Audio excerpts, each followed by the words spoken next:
I'll tell you something about a code. A man spends enough years living by one, riding straight, paying his debts, never asking for more than what he earned. And he starts to think it's armor.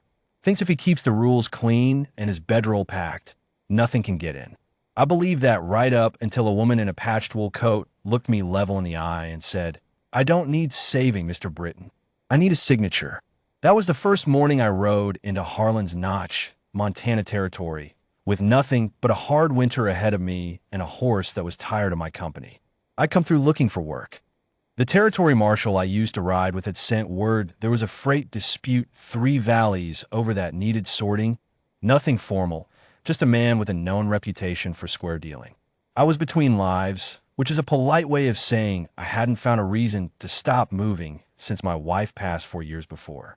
Didn't expect to find one in a settlement of 11 families clinging to a high valley like lichen on a cliff face. The woman was Maren Voss. She ran the only seamstress operation in the valley, which doubled as the place women came to talk and men came to drop off buttons. She'd been widowed 2 years, held a homestead claim in her own name, legal, filed, recorded, and had been fighting off a territorial land agent named Dugan for the better part of 6 months. Dugan worked for a cattle concern out of Helena that wanted her acreage for winter graze access. He'd been sending men by to tell her the filing had irregularities. She'd been sending them back with the paperwork, which was sound. Now Dugan himself had ridden up and informed her that under a revised territorial statute, a single woman's claim was subject to review if she couldn't demonstrate stable household operation. It was a thin legal fiction, and they both knew it, but in Harlan's Notch in the winter of 1883, a thin legal fiction was enough to tie up a claim until spring, and spring was too late. She'd heard I had a background in territorial law enforcement. She'd heard I had no roots here. She'd done her arithmetic before I finished my second cup of coffee.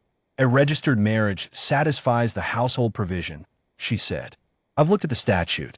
It's a legal arrangement, nothing more. You'd have room in the barn and a share of meals. Come spring, when the review period closes, we file the dissolution. You ride on. I keep my land. I sat with that for a moment. You're a practical woman, I said. I'm a woman who built this claim from raw ground, she said. I'm not surrendering it to a paper trick. I told myself I agreed, because it was the right thing to do. A legal injustice, a remedy at hand, a man with a relevant name, and nothing pressing. That's the story I told myself for about 3 weeks. We were married by the circuit preacher on a Wednesday. Maren wore her good dress, which was dark blue wool and showed nothing except that she had better posture than most men I'd ridden with. I wore the coat I always wore. The preacher said the words. We signed the ledger. We rode back to the homestead in separate silences, which suited us both fine. The arrangement had clear terms. I slept in a barn, which was warmer than it sounds because she kept good animals and had banked the walls with straw. I took my meals at the table, which she set at 6 in the morning and 5 in the afternoon without fail. I did not ask about her business, and she did not ask about mine. If Dugan's men came by, I stood in the yard and let them see me. That was the whole of it. Except winter in a high Montana valley is long, and silence only holds so long. The first thing I noticed was that she worked without complaint and without theater. Most people, when they're working hard under difficult circumstances, let you know it's somehow a heavy sigh, a pointed comment, a look that asks for acknowledgement. Maren Voss just worked. I'd come in at first light, and she'd already have the stove going and the days cutting laid out. I'd come in at dark, and she'd be finishing by lamplight what most people would have left for morning. She wasn't performing endurance. She was just enduring the way a good roof endures, quietly and without asking credit for it. I started mending fence along the east pasture without being asked. It needed doing and I had the time. She didn't thank me exactly, but the next morning there was a second cup of coffee poured before I sat down, and she knew how I took it. We had our first real conversation on a night when the temperature dropped hard enough to crack the water barrel on the porch. I came in to tell her about it, and found her already up, wrapped in a quilt by the stove, reading a letter she quickly folded and set aside. I fixed the barrel, brought it inside, let it thaw, and when I came back through, she said, without looking up from the quilt, "My husband, The first one. He built this place in a summer. Just him and a neighbor's boy. I didn't say anything, which I've learned is sometimes the most respectful answer. He was a good builder, she said. Better than he was a lot of other things, but a good builder. I sat down across the table from her. The stove ticked. Outside, the wind had found every gap in the barn wall and was letting me know about each one. What do you do, she said, when you're not riding through other people's difficulties? I've been asking myself the same question. She looked up at that. Not with pity. She wasn't built for pity, giving or receiving, but with something that was almost recognition. Like she understood a man who'd lost his own thread and was still looking for where it led. That was the night I stopped counting down to spring. Dugan came in February, which I'd been expecting. He brought a county assessor and a man I recognized from Helena, a lawyer who specialized in the sort of law that looks legitimate until you hold it to a window.